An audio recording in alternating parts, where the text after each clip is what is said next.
আসসালামু আলাইকুম দর্শক। একটা দেখেন কত ভয়ঙ্কর তথ্য সামনে আসলো যে ব্যাংকের 80% টাকা নিয়ে গেছে, পুনর্গঠনে 35 বিলিয়ন লাগবে। এটা সত্য।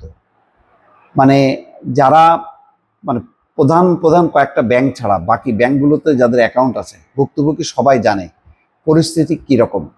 এমনও ব্যাংক আছে যারা 5,000 টাকাও দিতে পারে না, এবং সেই ব্যাংকগুলো কিন্তু এখনো চালু আছে।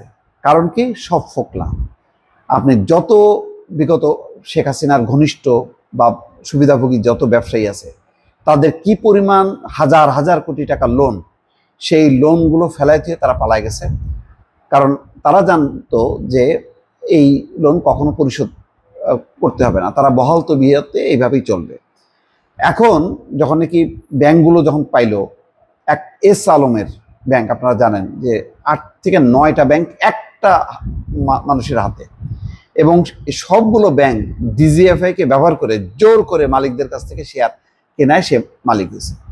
সেই ব্যাংকগুলো একেবারে অসুস্থ। যেমন ইসলামী ব্যাংক ছিল সবচেয়ে শক্তিশালী একটা ব্যাংক, সেই ব্যাংক শেষ। এখন সরকার টাকা ছাপায় তাদের দিতেও কিন্তু পুনরুদ্ধার করতে পারছে না। সালাউদ্দিন আহমেদ সেই তথ্যটা নিয়ে আসলো যে এখন 80% যেহেতু টাকা নিয়ে গেছে, তা পুনর্গঠনের জন্য আইএমএফ বলছে যে 35 বিলিয়ন ডলার লাগবে। তিনি বলছেন যে আইনের ব্যত্যয় তো হয়েছেই, সেই সঙ্গে প্রক্রিয়াগুলো ধ্বংস হয়েছে।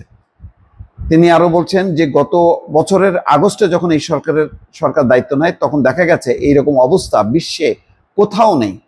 অর্থনৈতিক বিপর্যয় হয়েছে, ব্যাংক খাতের 80% অর্থ নিয়ে গেছে। তিনি আরো বললেন, আইএমএফ বলেছে বাংলাদেশ ব্যাংক খাতের পুনর্গঠনের জন্য 35 বিলিয়ন ডলার লাগবে, যদিও আইএমএফ প্রাথমিক হিসেবে বলেছিল 18 বিলিয়ন ডলার। তাহলে এই ব্যাংকগুলো ভবিষ্যৎটা কি? দেখেন, ব্যাংকটা মানে একটা দেশের অর্থনীতি কেমন সেটা বোঝার জন্য আপনার বুঝতে হবে যে একটা ব্যাংকগুলো ভালো চলছে কিনা। যদি ব্যাংকগুলো ভালো না চলে তাহলে কিন্তু বোঝা যাবে যে অর্থনীতি ভালো চলছে না। আপনি অনেকগুলো দেখেন, এখন আমাদের অর্থনীতি মানে রপ্তানি আয় ভালো, রেমিটেন্স আসছে, তারপরেও কি পরিমাণ ব্যাংকগুলোর তহবিল শূন্য, যে এই ইতিবাচক অগ্রগতির পরেও আমাদের ব্যাংকগুলো কোনোভাবেই দাঁড়াতে পারছে না। এই যে এক্সিম ব্যাংকের নজরুল ইসলাম মজুমদার, এটা বলা যায় যে যদি মানে আন্তর্জাতিক অঙ্গনে এটা বিচার করা হয়, সেরা ব্যাংক ডাকাত।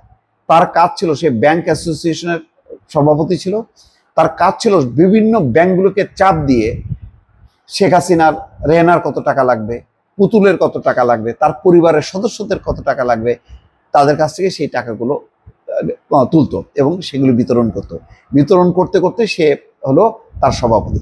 তার এক্সিম ব্যাংক এখন দুর্দশাগ্রস্ত। ইসলামী ব্যাংক সবচেয়ে শক্তিশালী ব্যাংকের মেরুদণ্ড ভেঙে গেছে। তাহলে ওই ভঙ্গুর ব্যাংকগুলো কিন্তু এখনো পর্যন্ত মাথা তুলে দাঁড়াতে পারেনি। তাহলে এই ব্যাংকগুলোকে শক্তিশালী করতে গেলে কি পরিমাণ এফোর্ট লাগবে, কি পরিমাণ টাকা এখানে ঢালতে হবে, তার তো দেখলেনি। অন্তত 2 থেকে 3 দফা টাকা ছাপায় তাদেরকে ধার দেওয়া হয়েছে, কিন্তু তারপরেও এই ব্যাংকগুলো সংকট কাটেনি। কবে কাটবে? যদি এইভাবে চলতে না পারে, এখন চিন্তা হচ্ছে যে দুর্বল ব্যাংকগুলো কয়েকটা ব্যাংক মিলে একটাকে যদি করা যায়, তো সেইগুলি আবার পরিচালকরা রাজি না। কারণ এক ব্যাংকের পরিচালকরা অন্য ব্যাংকের একসাথে মিলবে কিভাবে, অনেক রকম জটিলতা আছে। সব মিলায় একটা ডিজাস্টার কিন্তু ব্যাংক খাতে আছে।